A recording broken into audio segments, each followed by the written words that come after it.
Hey, what's up you guys, the Curious Owl here, and today I am going to be doing a book review for the 6th book in the Harry Potter series by J.K. Rowling, Harry Potter and the Half-Blood Prince. So essentially where we are in the Harry Potter series is after the events of the Order of the Phoenix, after Harry has essentially learned the prophecy that is essentially why he and Voldemort are tied together, and after losing his godfather Sirius, Harry goes into his 6th year of Hogwarts and really tries to continue his education in order to obtain his newts in his 7th year, and finds out some very interesting information regarding Voldemort and the possibility that he could end up being brought down again to a level where Harry can defeat him to complete the prophecy. Along with that, a new potions professor named Professor Slughorn comes in, and as Harry goes through his education with Professor Slughorn, he finds a used textbook that was inscribed with little notes in the margins by somebody known as the Half-Blood Prince. With these notes in the margins, Harry is able to excel in potions for the first time in his entire Hogwarts career. I would like to divulge right now that this is going to be a spoiler-filled review, as this is a book that has been out for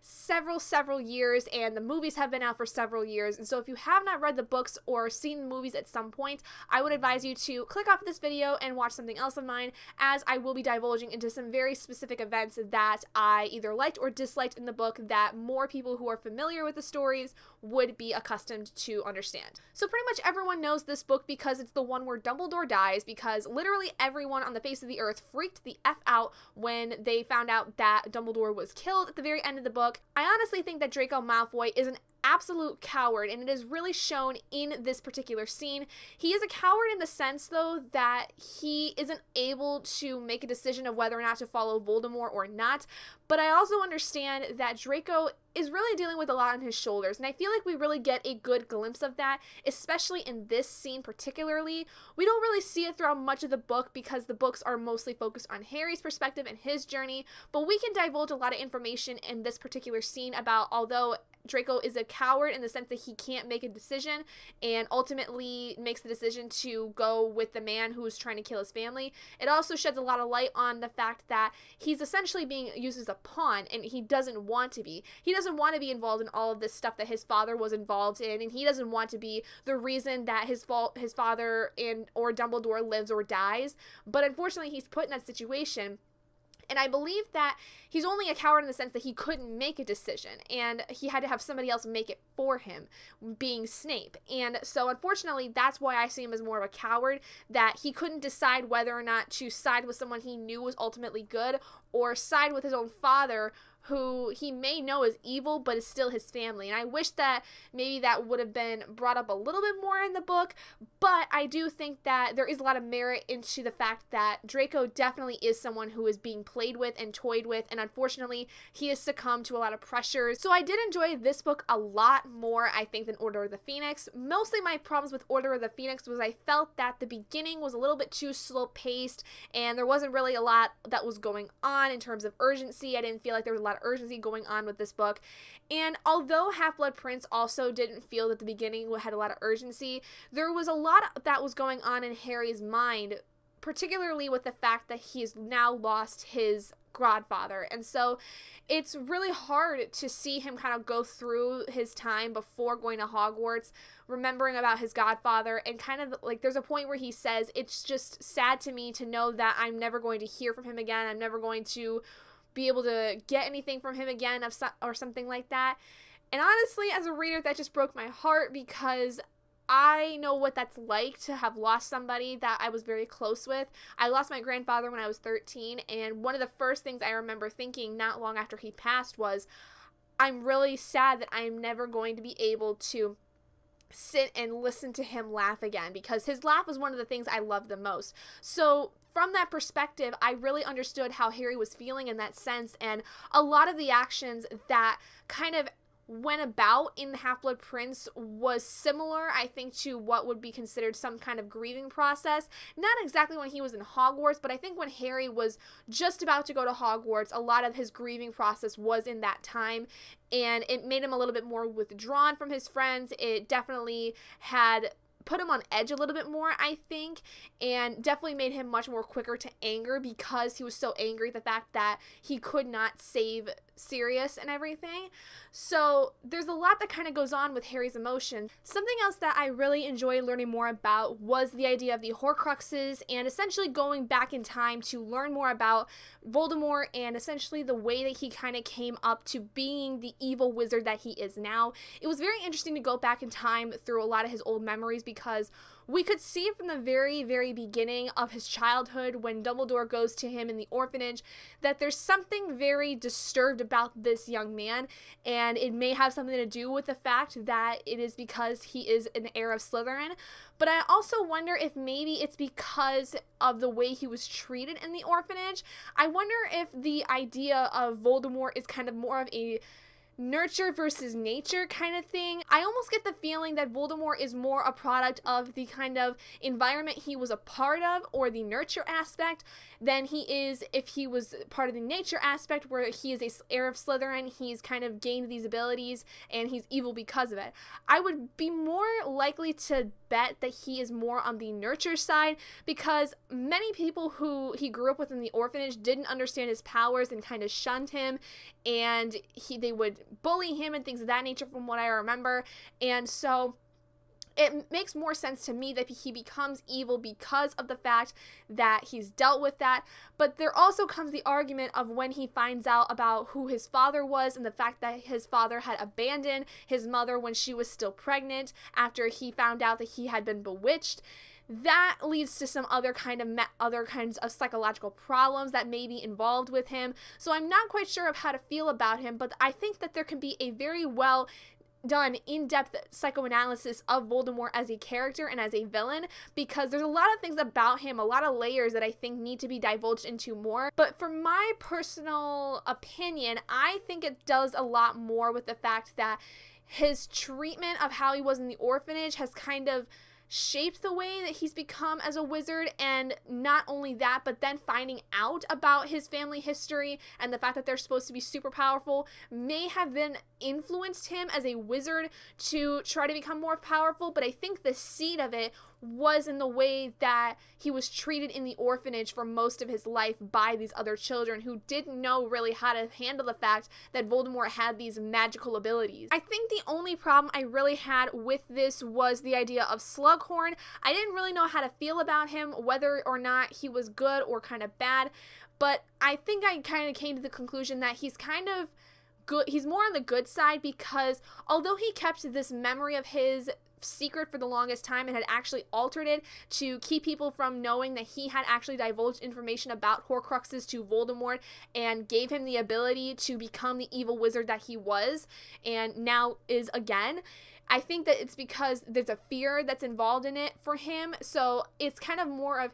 he feels that he's responsible for it, but he knows that in his heart he's good. I don't think at the time he knew that Voldemort was going to end up becoming who he was. I feel like he focused way too much on Harry and definitely was blind to the fact that something was up, because I would think that if I had a student who had failed or had done very poorly in a class for several years in a row and then all of a sudden is doing super, super well, how would you not start to think that he might be cheating or something like that? Like, how did that not go through Slughorn's head? Why didn't he go to Snape and ask him about Harry's progress in the past? I mean, Snape had mentioned to him in like the first class or something like that that Harry was not really a good student in potions before, but why didn't Slughorn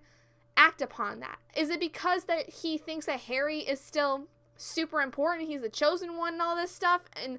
that was one thing that I really did not like, was the repetition of him being the chosen one. Like, we get it. We've known this since the first book. We don't need people to keep reiterating this, but it's because of the way that people are now seeing him after the events of Order of the Phoenix that people are understanding. He is the chosen one. He is the one who is supposed to take down Voldemort, but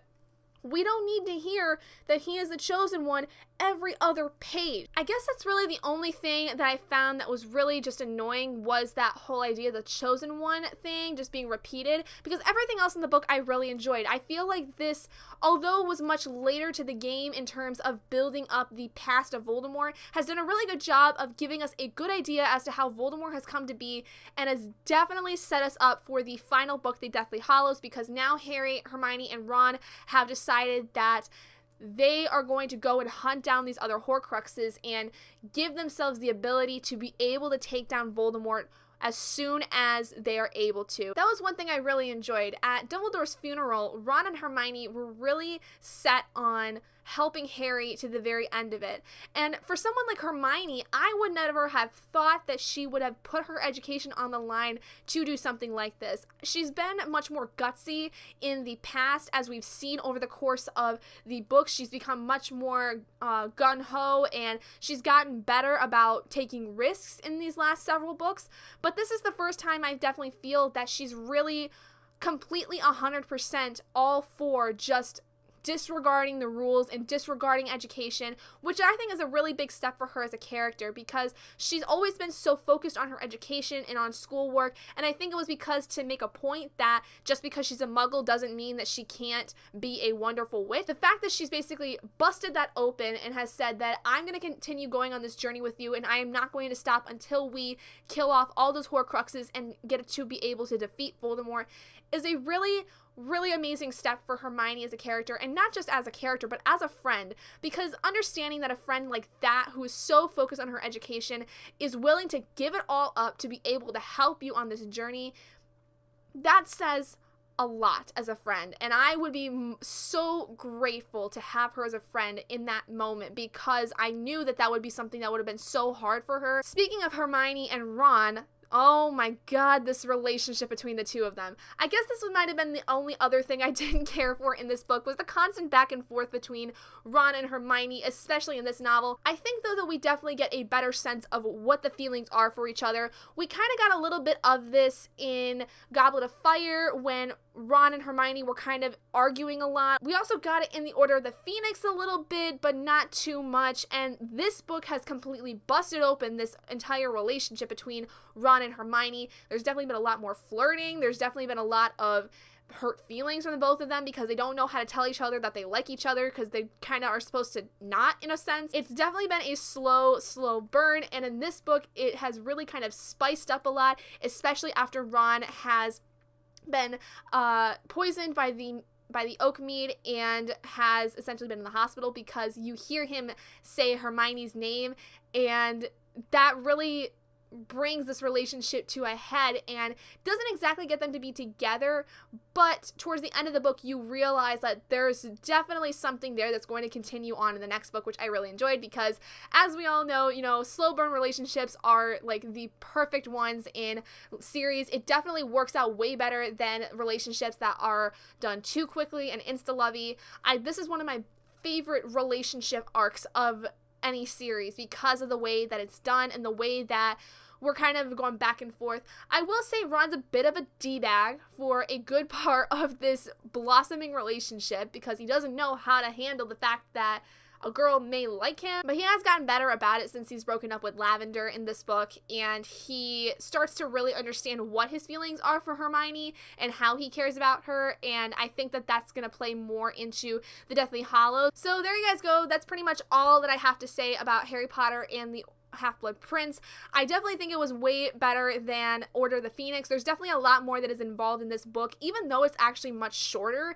than Order of the Phoenix. This one I think was like 650 some pages compared to the Order of the Phoenix, which was 870. But despite that, J.K. Rowling has really put in a lot to this novel that has definitely given us a chance to really understand that there is more than meets the eye when it comes to Voldemort and his past and the relationships that are being involved in the story, and the fact that these kids are all now to the point where they are essentially young adults. They're all 16 going on 17, and so we're really seeing a lot of the teenage-esque kind of characteristics that are coming out of them as they're transitioning to becoming young adults, especially since they're coming up on the end of their Hogwarts career and being able to start going into the adult wizarding world. It's done a lot in terms of building the world outside of these characters and essentially bringing us to an idea of what is to happen going forward and what we should be expecting going forward into this final book. So I did rate this book 5 out of 5 stars. I definitely think it's way better than Order of the Phoenix, and it just does so much more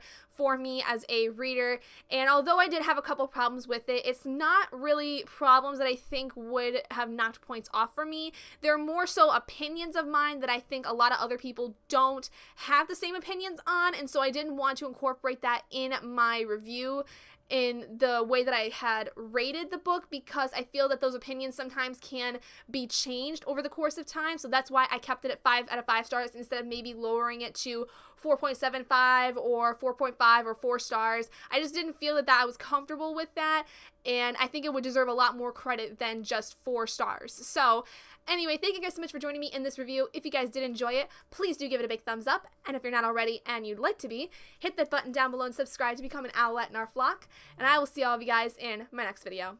Bye, guys.